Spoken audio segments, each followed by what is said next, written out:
Good morning and अस्सलाम वालेकुम। कैसे हैं आप लोग?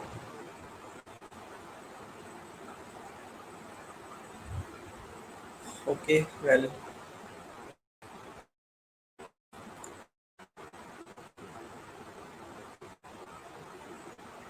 आपको अपने रिजल्ट्स का तो पता होगा, बड़ा अच्छा पेपर दिए हैं आपने, बड़ा अच्छा अटेम्प्ट किया है। कितने फेल पास हैं वो आप लोगों को ऑलरेडी पता है। और आज मैं इंशाल्लाह आपका रिजल्ट आपको शेयर कर दूंगा। उसके बाद ये रिजल्ट मैं आपके क्लास एडवाइज़र को भी फॉरवर्ड करने वाला हूँ, ठीक है? ओके, तो आज हमने जो डिस्कस करना था that is about endocrine system. पहले हमने रीनल सिस्टम के बारे में डिस्कस किया था, जीआईटी के बारे में डिस्कस किया था। जज़ाकल्लाह बेटा। तो आज हम इंशाल्लाह एंडोक्राइन सिस्टम के बारे में थोड़ा बहुत डिस्कस करने वाले हैं। एंडिंग में हम एक ओवरव्यू ले लेंगे कि एंडोक्राइन सिस्टम इम्पॉर्टेंट क्यों है, इंस्टेड ऑफ दैट कि कौन कौन से हार्मोन्स रिलीज होते हैं, इंटीरियर पिट्यूटरी क्या है, इसके अलावा पोस्टीरियर पिट्यूटरी क्या है, इंस्टेड ऑफ दैट इंटीरियर से कौन से हार्मोन रिलीज़ हो रहे होते हैं, पोस्टीरियर से कौन से रिलीज़ हो रहे होते हैं। ये सारी चीज़ें हम इनको वन बाय वन डिस्कस करते हैं। इसके अलावा हम पॉजिटिव और नेगेटिव फीडबैक मैकेनिज्म के बारे में डिस्कस करेंगे। That is again very very important, right? Okay, तो बाकी लोगों को काइंडली टेक्स्ट कर दें कि एज सुन एज पॉसिबल वो हमें ज्वाइन कर लें, ताकि हम एंडोक्राइन सिस्टम को डिस्कस करना स्टार्ट कर दें। इसके अलावा अगर रिज़ल्ट के रिलेटेड कोई क्वेरी है, कोई एमसीक्यूज़ के रिलेटेड क्वेरी है, तो you can ask me, let me know, हम उसको डिस्कस कर लेते हैं जब तक वो बाकी लोग ज्वाइन नहीं करते। वेल, ओके,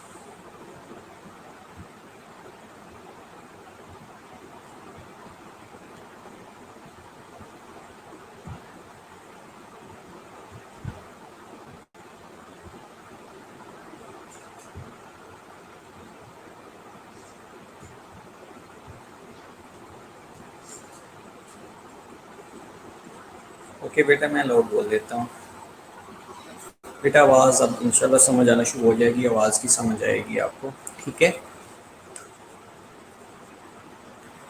आवाज़ बेहतर आ रही है?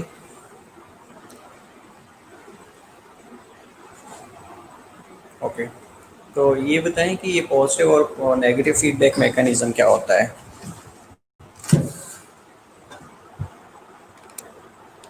पॉजिटिव और नेगेटिव फीडबैक मैकेनिज्म क्या होता है?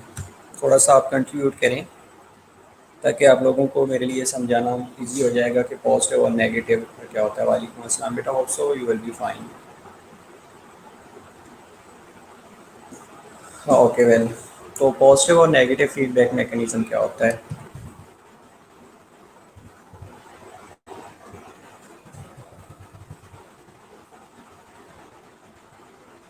पॉजिटिव फीडबैक मैकेनिज्म और नेगेटिव फीडबैक मैकेनिज्म पोटेंशियल का कुछ।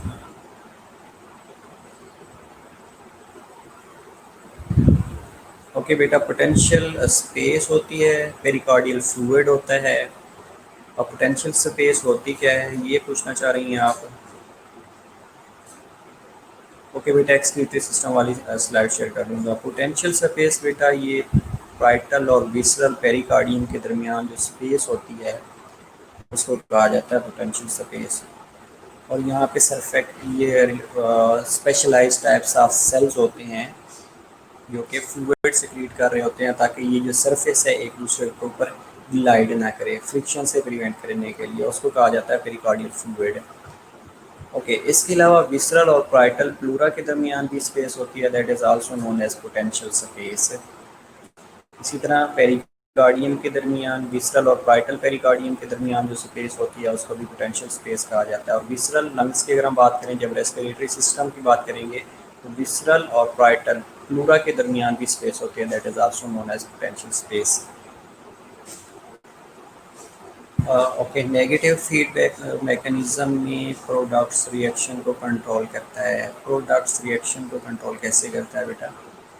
एनी हाउ, हम डिस्कस कर लेते हैं नेगेटिव फीडबैक मैकेनिज्म, जिसमें हार्मोन्स खुद अपनी प्रोडक्शन को स्टॉप करते हैं। अच्छा बेटा, इनहिबिटरी, ओके, वेल, ठीक है, ये प्रोडक्शन को खुद स्टॉप करते हैं, लेकिन कुछ इनहिबिटरी मैसेज तो जाता होगा ना? ठीक है, इसके अलावा कोई कम होती है तो उसके रिस्पॉन्स से हार्मोन प्रोड्यूस होते हैं जिससे वो चीज़ होना शुरू हो जाती है। अच्छा, ये पॉजिटिव बता रहे हैं या नेगेटिव बता रहे हैं? ओके बेटा, आवाज़ का क्या इशू आ रहा है?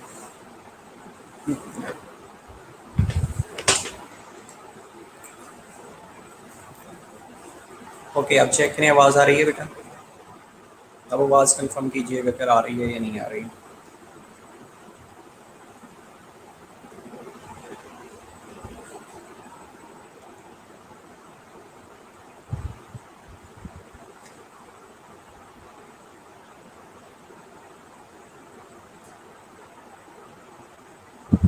बेटा आवाज़ आ रही है?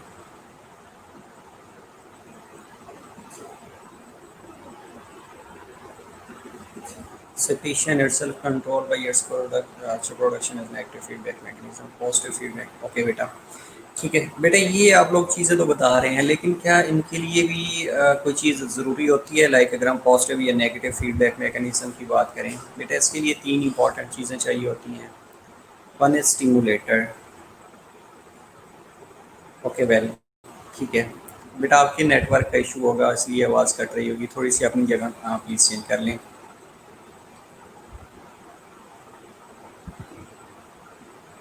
ओके बेटा, बेटा जितने मैकेनिज्म, चाहे पॉजिटिव फीडबैक मैकेनिज्म है चाहे नेगेटिव फीडबैक मैकेनिज्म है, ये एक स्टिमुलस के थ्रू इनिशिएट होता है। उसको कहा जाता है स्टिमुलेटर। एक स्टिमुलेटर होता है, दूसरा कंट्रोल सेंटर होता है और तीसरा इफेक्टर होता है। ये फीडबैक मैकेनिज्म के लिए तीन चीज़ें ज़रूरी होती हैं। स्टिमुलेटर स्टिमुलेशन करवा रहा होता है, देन कंट्रोल सेंटर होता है, कंट्रोल उसको कर रहा होता है। तीसरी जो चीज़ होती है दैट इज़ इफेक्टर, कि उसने इफेक्ट शो करना होता है कि क्या ये जो लिमिट्स है विद इन नॉर्मल रेंज आ रही है या नहीं आ रही। सपोज एक एग्जांपल ले लेते हैं पॉजिटिव फीडबैक मैकेनिज्म की, देन हम नेगेटिव फीडबैक मैकेनिज्म की ले लेंगे, उसके बाद हम ये एंडोक्राइन सिस्टम को भी डिस्कस कर लेते हैं। इसके अलावा आपको एक और इम्पॉर्टेंट चीज़ बता दूं कि जो आपका एंडोक्राइन सिस्टम है ना, और जो आपका नर्वस सिस्टम है, they will act as a unit. इनका आपस में कोऑर्डिनेशन है, कोऑर्डिनेशन के थ्रू ये पॉजिटिव और नेगेटिव फीडबैक मैकेनिज्म को मेंटेन कर रहे होते हैं। इसके अलावा बॉडी के अंदर जितनी भी केमिकल चेंजेस आ रही होती हैं, जितनी भी हार्मोनल चेंजेस आ रही होती हैं, उनको ऑटोनोमिक नर्वस सिस्टम एएनएस और एंडोक्राइन सिस्टम, ये दोनों मिलके कंट्रोल कर रहे होते हैं। बेटा आवाज़ का क्या इशू आ रहा है?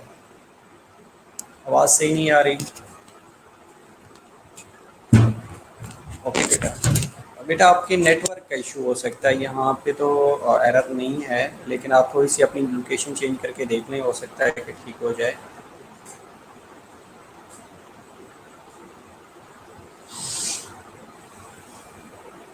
आवाज़ अब बेटर है? ओके, तो हम बात कर रहे थे ऑटोनोमिक नर्वस, हम बात कर रहे थे कोऑर्डिनेशन की। जितनी भी केमिकल चेंजेस आती हैं,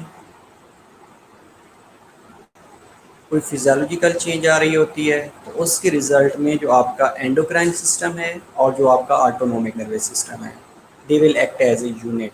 ये आपस में एक दूसरे के साथ कोऑर्डिनेट करके जो बॉडी के अंदर चेंजेस आ रही होती हैं उनको मेंटेन कर रहे होते हैं। इसके अलावा जो ऑटोनोमिक नर्वस सिस्टम है, ये रैपिडली उन चेंजेस को मैनेज करता है। हाँ ओके बेटा, आप रिकनेक्ट किए। अच्छा, आप आवाज़ चेक करें, आवाज़ आ रही है?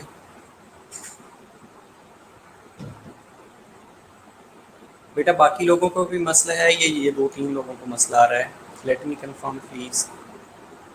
बाकी लोगों को आवाज़ सही आ रही है?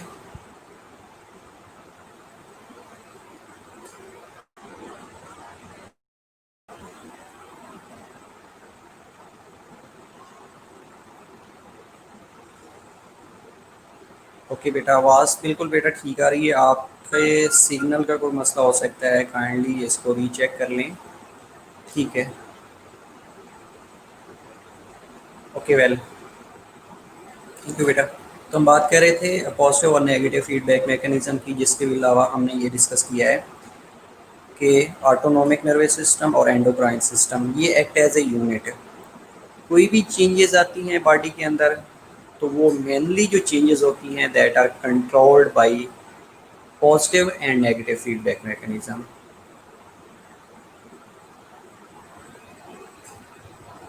ओके बेटा।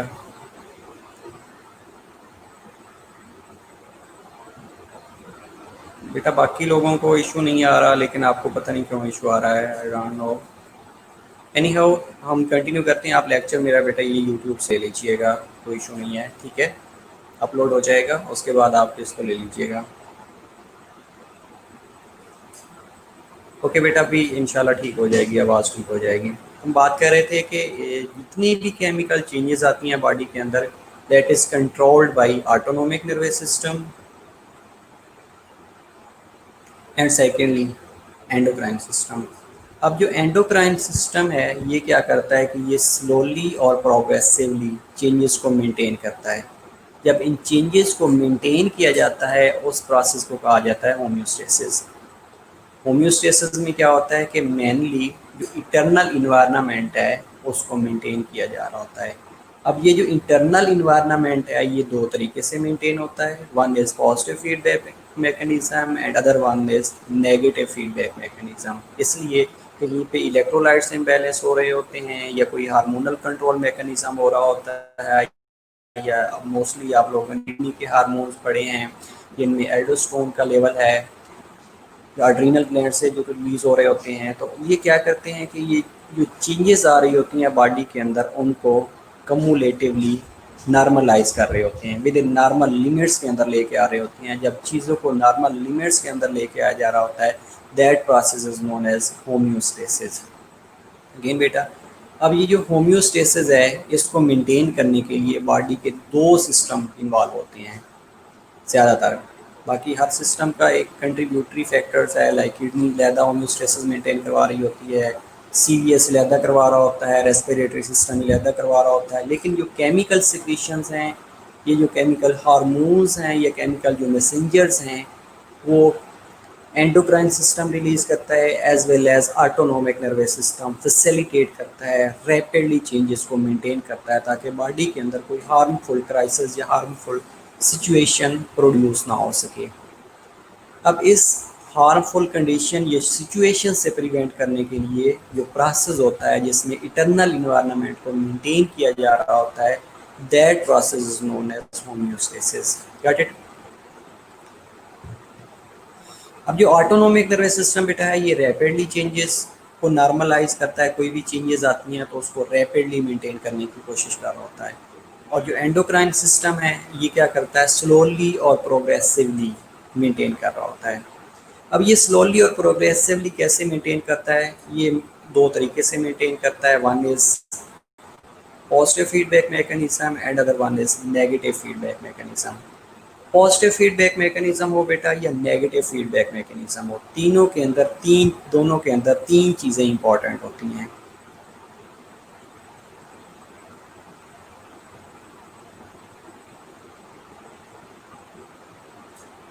ओके बेटा, मैं रिकनेक्ट कर लेता हूँ, डोंट वरी, मैं इसको रिफ्रेश पेज को रिफ्रेश करके देख लेता हूँ।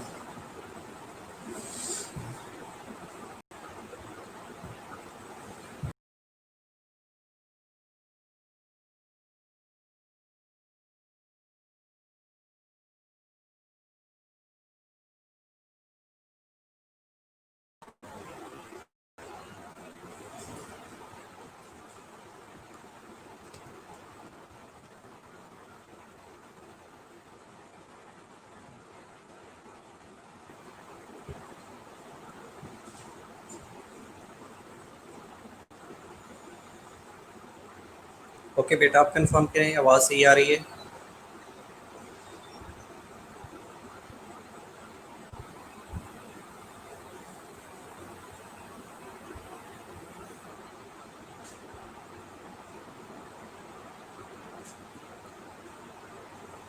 बेटा आप आवाज़ कंफर्म करें, आवाज़ आ रही है सही। Okay wait wait wait.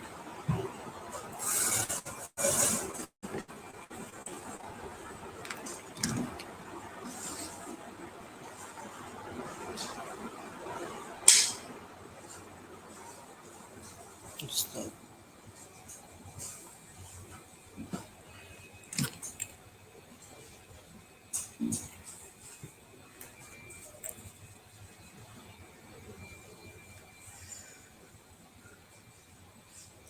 आप चेक करें आवाज़ आ रही है? अब उम्मीद तो है आवाज़ आएगी, अब कटनी नहीं चाहिए। Almost 20 minutes are pass.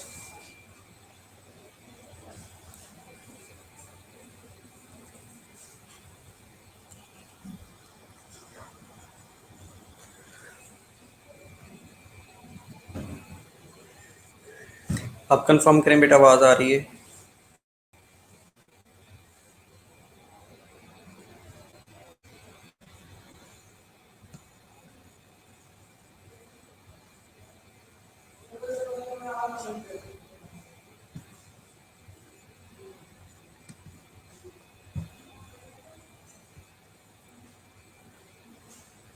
Okay well, ठीक है।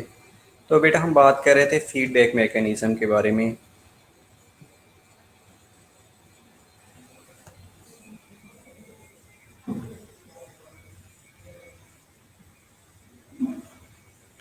ठीक है, पॉजिटिव फीडबैक मैकेनिज्म और बेटा नेगेटिव फीडबैक मैकेनिज्म के बारे में बात कर रहे थे, होम्योस्टेसिस के बारे में बात कर रहे थे।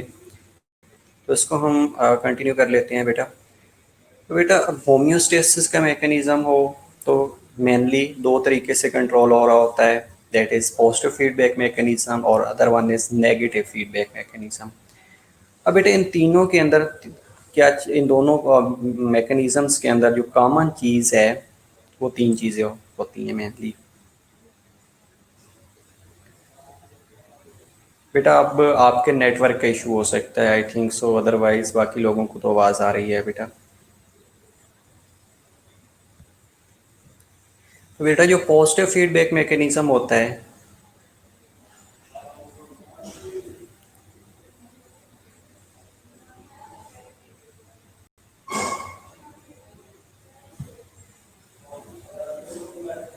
ओके बेटा स्लो पढ़ाऊंगा लेकिन आप आवाज़ कंफर्म करें आवाज़ आ रही है? बेटा आवाज़ का इशू अब मैं कैसे सॉर्ट आउट कर सकता हूँ बेटा?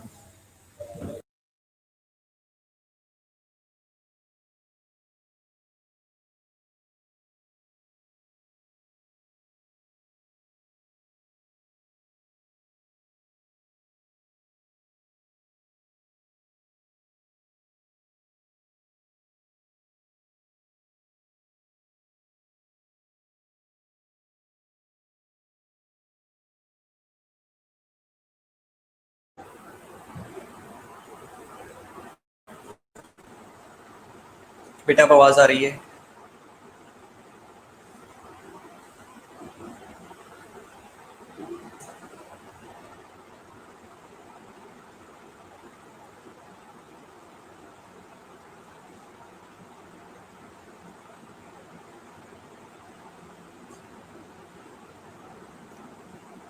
ओके अब कंफर्म करें बेटा। ओके वेल बेटा बाकी लोगों को सिग्नल का इशू हो सकता है फिर।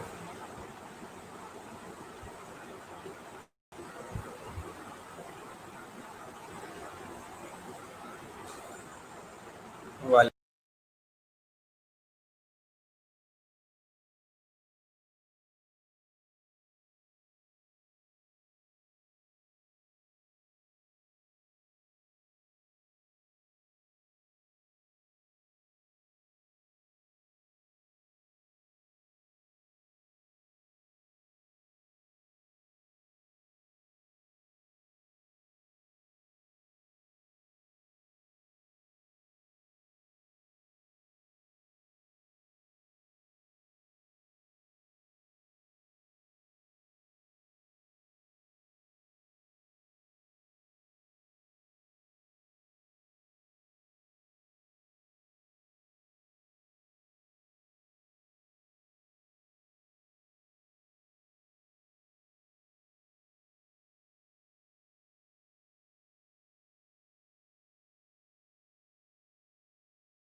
ओके बच्चों, सॉरी, अब कंफर्म करें आवाज़ आ रही है?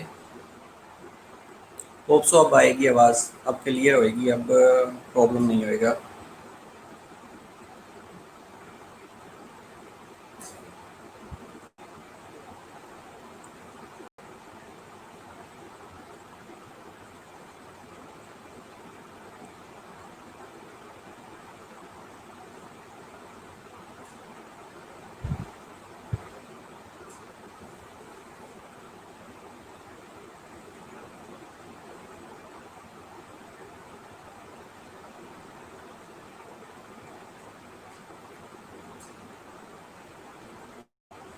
ओके, वेल बेटा, बाकी जिन लोगों को मसला आ रहा है वो अपना, उनके सिग्नल का मसला हो सकता है, वहाँ पे नेटवर्क का इशू हो सकता है।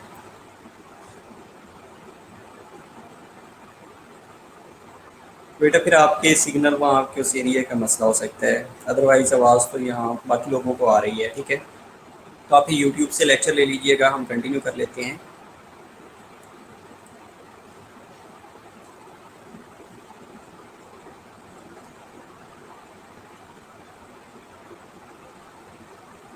ओके, तो हम बात कर रहे थे पॉजिटिव और नेगेटिव फीडबैक मैकेनिज्म की।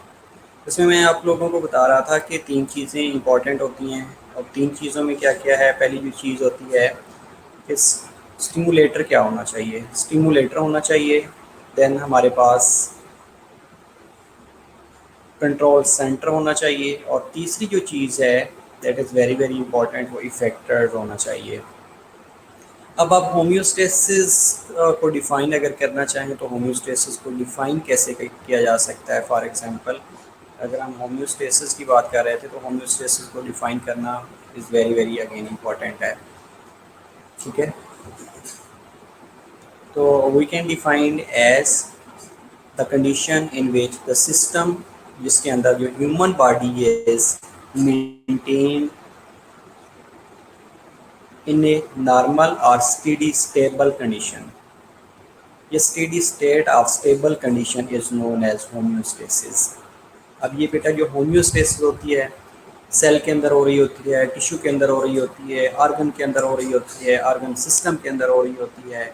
अब ये जो सारे ऑर्गन सिस्टम की अगर हम बात करें, ऑर्गन की बात करें, टिश्यू की बात करें, सेल की बात करें, तो इनके अंदर जो चेंजेस आती हैं उनको अगेन एक नॉर्मल स्टेट के अंदर लेके आना होता है, स्टेडी स्टेट के अंदर लेके आना होता है। That is known as homeostasis. अब इस होम्योस्टेसिस के अंदर बेटा सबसे इम्पॉर्टेंट चीज़ ये है कि इटरनल इन्वायरमेंट को कंटिन्यूसली स्टेबल करना ज़रूरी होता है। अगर इटरनल इन्वायरमेंट को स्टेबल नहीं करेंगे तो उनके दरमियान इम्बैलेंस आना शुरू हो जाएगा, और ये इम्बैलेंस सर्टेन कंसिक्वेंसेस को लीड कर रहा होता है। इस कंसिक्वेंसेस से प्रिवेंट करने के लिए हमें होम्योस्टेसिस की ज़रूरत पड़ती है। होम्योस्टेसिस के नॉर्मल जो रेंज है किसी भी चीज़ की, या कोई भी अगर सेट पॉइंट है, तो उसको एक लिमिट के अंदर लेके आना is known as homeostasis. Okay, अब ये जो होम्योस्टेसिस है बेटा, ये मेंटेन कैसे होती है, ये अगेन मैं आपको बता रहा हूँ कि हमारे पास स्टिमुलेटर होना चाहिए। इसके अलावा हमारे पास सेंसर या स्टिमुलेटर, दूसरा हमारे पास कंट्रोल सेंटर होना चाहिए। एग्जैक्टली बेटा, अगर किसी भी चीज़ को बैलेंस में रखेंगे, मेंटेन करेंगे, तो उसको होम्योस्टेसिस कहा जाता है। Exactly, very good. It's a definition के maintenance of eternal environment by the harm or fluctuations of external environment is called as homeostasis. Exactly, a very good definition. ठीक है, ओके, वेल, तो बेटा जो स्टिमुलस होता है, स्टिमुलस ने क्या करना होता है कि कोई भी कहीं पे प्रॉब्लम आता है, लाइक कोई वैल्यूज़ है, कोई सेट पॉइंट है। जिस तरह हम टेम्परेचर की अगर हम बात कर लेते हैं, कि जो हमारा बॉडी का नॉर्मली टेम्परेचर है वो 37 डिग्री सेंटीग्रेड है, या 98.6 फ़ारेनहाइट है। ये हमारी बॉडी का एक सेट पॉइंट है। अब अगर हम टेम्परेचर की बात करते हैं तो इसको कैसे होम्योस्टेसिस के मैकेनिज़्म के थ्रू मेंटेन किया जा रहा होता है। इसके अलावा हमारी बॉडी के अंदर सेंसर्स होते हैं, जिन्होंने ये सारी चीज़ों को सेंस करके, जो नॉर्मल बॉडी टेम्परेचर है इसको मेंटेन करके, इसको सेंस करके अगर कोई भी वेरिएशंस आती है बॉडी टेम्परेचर के अंदर, तो कंट्रोल सेंटर को बताना होता है। अब कंट्रोल सेंटर ने क्या करना होता है कि सर्टेन सिग्नल से भेजनी होती हैं इफेक्टर की तरफ कि आपने बॉडी के अंदर जो चेंजेस आ रही हैं, जो सेट पॉइंट है बॉडी का, जो टेम्परेचर का सेट पॉइंट है, अगर उसके अंदर कोई वेरिएशंस आ रही हैं तो उसको नॉर्मलाइज करें, उसको 37 डिग्री सेंटीग्रेड के ऊपर लेके आए। और ये काम कौन कर रहा होता है? इफेक्टर्स कर रहा होता है। और इफेक्टर कोई भी आर्गन्स हो सकती हैं, ग्लैंड्स हो सकते हैं, मसल्स हो सकते हैं, इवन कि ये क्या करते हैं कि ये कंट्रोल सेंटर से मैसेज आ रहा होता है, उसको इन्होंने एक स्पेसिफिक टेम्परेचर के थ्रू, एक स्पेसिफिक सेट पॉइंट के थ्रू मेंटेन करना होता है। ओके, अब इसको थोड़ा सा और इलिबरेट कर लेते हैं कि कैसे हो सकता है।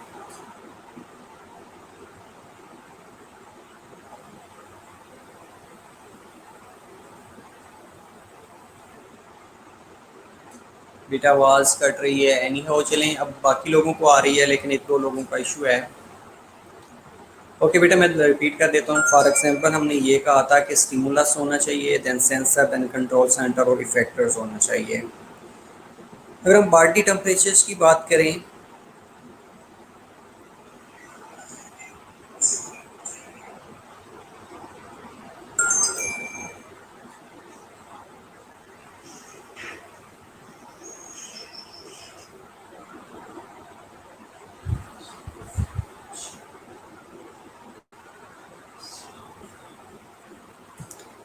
बेटा अब बाकी लोगों को आवाज़ का इशू नहीं आ रहा, लेकिन आप दो तीन लोगों को इशू आ रहा है ना। प्रॉब्लम यहाँ पे अगर होता तो बाकी लोगों को ही आवाज़ का इशू होता, लेकिन बाकी लोगों को आवाज़ का इशू बेटा नहीं आ रहा।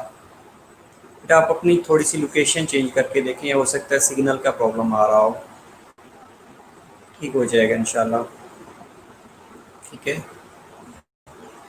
ओके।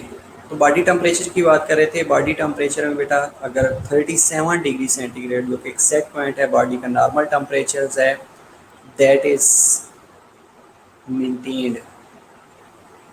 अगर इसके अंदर कोई भी वेरिएशंस आती हैं तो स्पेशली जो नर्व सेल्स होते हैं द स्किन और ब्रेन के अंदर, वो इन चीज़ों को डिटेक्ट करती हैं। टेम्परेचर को डिटेक्ट करने के बाद कंट्रोल सेंटर को बताती हैं। कंट्रोल सेंटर बेटा ब्रेन के अंदर प्रेजेंट होता है, और ब्रेन क्या करता है? सर्टेन केमिकल मैसेजेस भेजता है टूवर्ड द इफेक्टर्स आर्गन। अब हम टेम्परेचर कम या ज़्यादा की एग्जांपल ले लेते हैं। सपोज़ कि जब टेम्परेचर ज़्यादा हो जाता है या बॉडी का टेम्परेचर ज़्यादा हो जाता है तो ये जो सेंसेस हैं ये डिटेक्ट होंगे। डिटेक्ट होने के बाद बेटा ये कंट्रोल सेंटर ब्रेन तक जाएंगी। कंट्रोल सेंटर क्या करता है? कंट्रोल सेंटर क्या करता है बेटा? वो अफेक्टर्स आर्गन तक मैसेज को कन्वे करता है। अफेक्टर आर्गन क्या करता है? वो थ्रू सर्टेन प्रोसेस जो बॉडी का टेम्परेचर है उसको नॉर्मलाइज करने की कोशिश करता है। सपोज़ अगर हाइपरथर्मिया की कंडीशन हो गई है, बॉडी का टेम्परेचर ज़्यादा हो गया है, बॉडी का टेम्परेचर ज़्यादा होने के रिज़ल्ट में सेंसर डिटेक्ट करेंगे। डिटेक्ट करने के बाद कंट्रोल सेंटर जो कि ब्रेन है उसको बताएंगे। ब्रेन क्या करेगा? सर्टेन केमिकल सिक्रीशंस रिलीज़ करवाएगा। रिलीज़ करवाने के बाद इफेक्टर आर्गन तक जाएंगी। इफेक्टर आर्गन में क्या होगा कि डिफरेंट लाइक स्वेटिंग्स होना शुरू हो जाती है, रेस्पिरेशन होना शुरू हो जाती है, रेडिएशन कन्विक्शन रेडिएशन के थ्रू जो हीट है दैट विल बी लॉस्ट। जैसे हीट लॉस होएगी तो बॉडी का टेम्परेचर नॉर्मलाइज होना शुरू हो जाता है। बेटा अदर कंडीशन ये हो सकती है कि सपोज किसी वजह से बॉडी का टेम्परेचर कम हो गया है। जैसे ही बॉडी का टेम्परेचर बेटा कम होएगा, कम होने के रिजल्ट में क्या होगा कि अगेन जो बॉडी के अंदर रिसेप्टर्स पड़े होते हैं वो इसको डिटेक्ट करते हैं कि बॉडी का टेम्परेचर कम हो रहा है। जैसे ही बॉडी का टेम्परेचर कम होएगा तो ये मैसेज ब्रेन तक कन्वे होगा।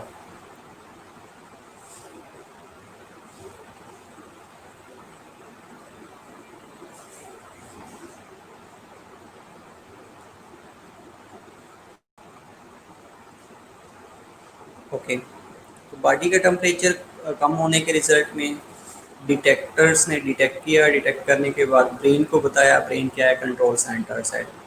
अब तो ब्रेन ने क्या किया? इफेक्टर आर्गन को मैसेज दिया। इफेक्टर आर्गन ने क्या किया? इफेक्टर ने क्या किया? स्टार्ट करवा दी। इसके अलावा बिहेवियरल चेंजेस आना शुरू हो जाएंगी। आपने गर्म कपड़े लेने शुरू कर दिए हैं, तो that is controlled by a mechanism that is known as positive as well as negative feedback mechanism, ताकि जो बॉडी की होम्योस्टेसिस है उसको मेंटेन किया जा सके। अब जो एंडोक्राइन सिस्टम है ये क्या करता है बेसिकली, एंडोक्राइन सिस्टम जो कि मेनली केमिकल सब्सटेंसेस को सिक्रीट कर रहा होता है, that are known as hormones. ठीक है, अब ये जो हार्मोन्स हैं बेटा ये बॉडी के डिफरेंट फंक्शंस परफॉर्म कर रहे होते हैं। लाइक अगर हम डिफरेंट फंक्शंस की बात करते हैं, इनके अंदर रेगुलेशन ऑफ डाइजेशन है। अभी रेगुलेशन ऑफ डाइजेशन कैसा है, सर्टेन हार्मोन्स रिलीज हो रहे होते हैं, लाइक स्लेवरी माइलेज रिलीज हो रहा होता है, टाइलिन रिलीज हो रहा होता है। इसके अलावा स्टमक के हार्मोन रिलीज हो रहे होते हैं, जिसके अंदर गैस्ट्रन है, कोलिसिस्टोकाइनिन है, सिक्रीटन है। ये सारे क्या होते हैं, that are endocrine in nature. ये हार्मोन रिलीज होते हैं, हार्मोन रिलीज होने के बाद डाइजेशन के प्रोसेस को मेंटेन करवा रहे होते हैं। इसके अलावा अगर हम सेकंड इसके फंक्शंस की बात करें या कंट्रोल की बात करें, तो ये स्टोरेज ऑफ न्यूट्रिएंट्स करता है। कैसे, सपोज आपने न्यूट्रिएंट्स ले लिए हैं, के बॉडी के अंदर जीआईटी से अब्जॉर्ब होते हैं, अब्जॉर्ब होने के बाद लाइक जिस तरह ग्लूकोज मसल्स के अंदर स्टोर होना शुरू हो जाती है। अब ये पेंक्रियाज से बेटा पेंक्रियाटिक सेक्रीशंस आ रही होती हैं, और पेंक्रियाटिक सेक्रीशंस क्या करती हैं, वो जो न्यूट्रिएंट्स आपने लिए हैं डाइट्स के अंदर उनको स्टोर करवा रहे होते हैं। ग्रोथ और डेवलपमेंट में डेफिनेटली हेल्प आउट करवा रहे होते हैं। ग्रोथ और डेवलपमेंट में बेटा कैसे हेल्प करवाते हैं, लाइक थायराइड ग्लैंड से थायराइड की सिक्रीशंस आ रही होती हैं। इसके अलावा ग्रोथ हार्मोन रिलीज हो रहा होता है। ये हम वन बाय वन थायराइड की सिक्रीशंस के बारे में डिस्कस करेंगे। इसके अलावा ग्रोथ हार्मोन के बारे में डिस्कस करेंगे कि ये रिलीज़ कहाँ से होता है, इनके डिफरेंट फंक्शंस के बारे में भी डिस्कस करेंगे। अभी हम एक जनरली डिस्कस कर रहे हैं कि ये ग्रोथ और डेवलपमेंट को डेफिनेटली मेंटेन करवा रहा होता है। इसके अलावा इलेक्ट्रोलाइट्स और वाटर की मेटाबॉलिज्म या वाटर बैलेंस को भी मेंटेन करवा रहा होता है। जिस तरह हम किडनी के बारे में डिस्कस कर रहे थे कि किडनी क्या करता है, वाटर के लेवल को मेंटेन करवा रहा होता है, इलेक्ट्रोलाइट्स के लेवल को मेंटेन करवा रहा होता है। क्या करता है, डेफिनेटली बेटा कैल्शियम के लेवल को भी मेंटेन करवा रहा होता है। कैल्सीटोनिन या पैराथायराइड हार्मोन सिक्रीट होने के बाद कैल्शियम और फास्फेट के लेवल को भी मेंटेन किया जा रहा होता है डेफिनेटली। इसके अलावा इलेक्ट्रोलाइट्स और वाटर की बात हम कर रहे थे कि लाइक एल्डोस्टोन सिक्रीट हो रहा होता है, एडीएच सिक्रीट हो रहा होता है। These all are endocrinic in natures, hormones होते हैं जो कि सिक्रीट होते हैं। सिक्रीट होने के बाद डिफरेंट फंक्शंस परफॉर्म करा रहे होते हैं। रिप्रोडक्टिव फंक्शंस जिसमें मेल और फीमेल रिप्रोडक्टिव सिस्टम के ऊपर डिफरेंट हार्मोन्स एक्ट कर रहे होते हैं, लाइक एलएच है, ल्यूटिनाइजिंग हार्मोन है, फोलिकल स्टिमुलेटिंग हार्मोन है, टेस्टोस्टेरोन है मेल के अंदर। तो ये क्या करते हैं, ये रिप्रोडक्टिव सिस्टम या रिप्रोडक्टिव फंक्शंस को मेंटेन करवा रहे होते हैं, ये कंट्रोल करवा रहे होते हैं। ये जितने भी फंक्शंस मेंटेन हो रहे होते हैं जो कि हार्मोनिक इन नेचर्स होते हैं, that are controlled by endocrine system as well as autonomic nervous system.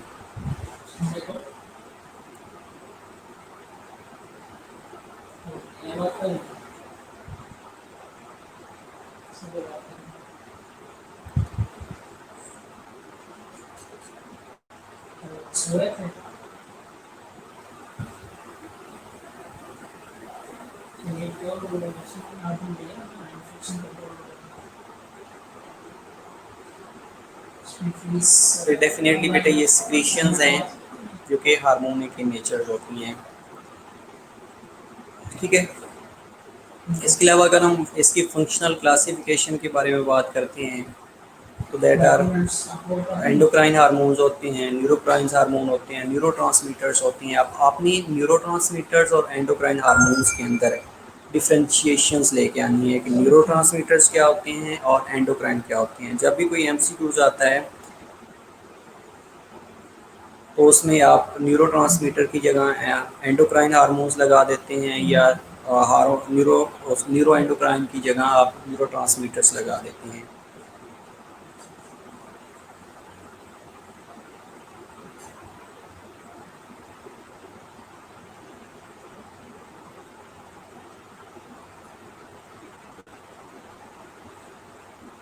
Okay, जो न्यूरोट्रांसमीटर्स होते हैं बेटा, ये are release by axon terminal of neurons and synaptic junctions. ये सिनेप्टिक लेफ्ट या न्यूरोमस्कुलर जंक्शंस के अंदर जो सेक्रीशंस आ रही होती हैं, these are also chemical secretions. ऐसी सेक्रीशंस जो कि एक्सोन ऑफ टर्मिनल या न्यूरॉन्स के अंदर या सिनेप्टिक क्लेफ्ट के अंदर या सिनेप्टिक जंक्शंस के अंदर या न्यूरोमस्कुलर जंक्शंस के अंदर जो सेक्रीशंस आ रही होती हैं उनको कहा जाता है न्यूरोट्रांसमीटर्स। ये भी बेटा केमिकल सेक्रीशंस होती हैं।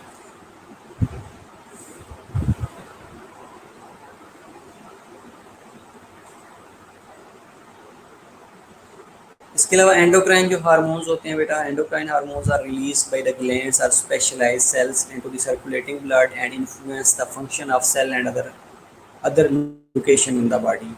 अब बेटा जो एंडोक्राइन ग्लैंड्स होते हैं या एंडोक्राइन हार्मोन्स होते हैं, इनकी भी आगे सब टाइप्स होती हैं, लाइक न्यूरो एंडोक्राइंस हो सकती हैं, पैरा एंडोक्राइंस हो सकती हैं। इसके अलावा डक्टलेस ग्लैंड्स होती हैं, ये डक्ट्स ग्लैंड्स होती हैं, ठीक है। तो जो एंडोक्राइन हार्मोन्स होते हैं ये these are released by glands are specialised cells and body circulating blood. और जो न्यूरो एंडोक्राइन हार्मोन्स होते हैं these are also secreted by the neurons into the circulating blood and influence the function of cell at other locations in the body. अब बेटा जो neuro एंडोक्राइंस हैं और endocrine hormones हैं, इनके अंदर अगेन डिफरेंशिएशंस है।